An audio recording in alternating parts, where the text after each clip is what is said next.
Hello and welcome to this week's edition of the Airline Economics Weekly News Roundup. Bringing you news from the UK now, where Cirium says UK aviation could be hit hard by the March border strike. Aviation analytics provider Cirium has said hundreds of thousands of passengers could be affected when UK border officials go on strike for a day on March the 15th. There are to be 2,125 flights landing at British airports on the day of the industrial action, and Cirium estimated a potential passenger load of over 365,000 seats. Over a quarter of the flights will touch down at London Heathrow, Cirium said, with London Gatwick and Manchester next busiest, with 267 and 173 flights respectively. British Airways, EasyJet and Ryanair are due to operate around half the flights between them. Border officials went on strike in late 2022 with the UK government deploying soldiers to fill in at border points, including at airports. Announcing the strike, which said was an escalation, the Public and Commercial Services Union said it was part of a national dispute over pay, pensions, redundancy terms and job security, and follows hard on the heels of last week's successful strike that saw PCS members in 123 government departments walk out across England, Scotland and Wales. Up next, MHI terminates the SpaceJet programme. Mitsubishi has officially discontinued its SpaceJet regional airliner series. The Japanese manufacturer had hoped to produce twin-engine regional jets similar to Embraer, but it never reached commercial production. With just 8 prototypes being built till October 2020 before the initial pause, it is now terminated. Mitsubishi Heavy Industries, the parent arm of Mitsubishi Aircraft Corporation, unveiled this concept in 2007.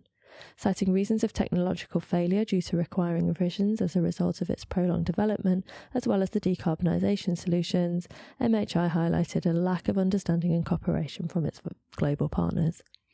MHI also pointed out that current pilot shortage across the aviation industry led to uncertainty of the SpaceJet's business viability. The aircraft didn't meet the needs of the North American regional market, and without additional funding, the continued development of the SpaceJet program would not have been economically feasible, said the company. Going ahead, MHI hopes to use its work on the SpaceJet program as a basis for expanding its partnerships with other global OEMs. And finally, on to environment and sustainability news, where IBA warns EU ETS rules could double compliance costs for carriers. Airlines' cost of compliance could more than double if the European Union's emissions trading scheme is made law, aviation analysts at IBA have warned. The proposed phasing out of the allocation of emission allowances from 2024 would be key to the cost rise, IBA said, as the level of freely allocated allowances has not dropped below 69% since 2012, showing the work needed to be done if airlines are to reach net zero. The cost of compliance would likely rise further as the EU view in the proposed ETS is that the UN's carbon offsetting and reduction scheme for international aviation scheme does not go far enough. Carriers such as Ryanair have warned the proposed ETS would favour long-haul carriers as their flights to destinations beyond Europe would not be affected. IBA said the impact of the EU's amendments to the ETS won't be felt uniformly across the industry. Staying with this theme, Embraer and Air New Zealand are to collaborate on zero-emissions aircraft projects. Air New Zealand is joining Embraer's Energia advisory group and has brought the Brazilian manufacturer into its Mission Next Gen aircraft initiative. The Energia group is made up of airlines, lessors, manufacturers and other aviation experts advising Embraer's Energia project for developing sustainable aircraft for the future, while the Mission Next Gen aircraft project aims similarly to develop zero-emissions aircraft technology. The agreement will see the companies working together on design requirements for next-generation sustainable aircraft, something Air New Zealand Chief Sustainability Officer Kiri Haniffen said won't be met by a business-as-usual approach. Mission Next Gen aircraft aims to accelerate the technology and infrastructure needed to decarbonise our domestic flights by joining forces with the world's leading aircraft developers, innovators and infrastructure providers. And in our final story of this week, Universal Hydrogen gets FAA go-ahead for maiden flight of hydrogen-fuelled aircraft. Universal Hydrogen has been granted a special airworthiness certificate in the experimental category by the Federal Aviation Administration for the first flight of its hydrogen-powered regional aircraft.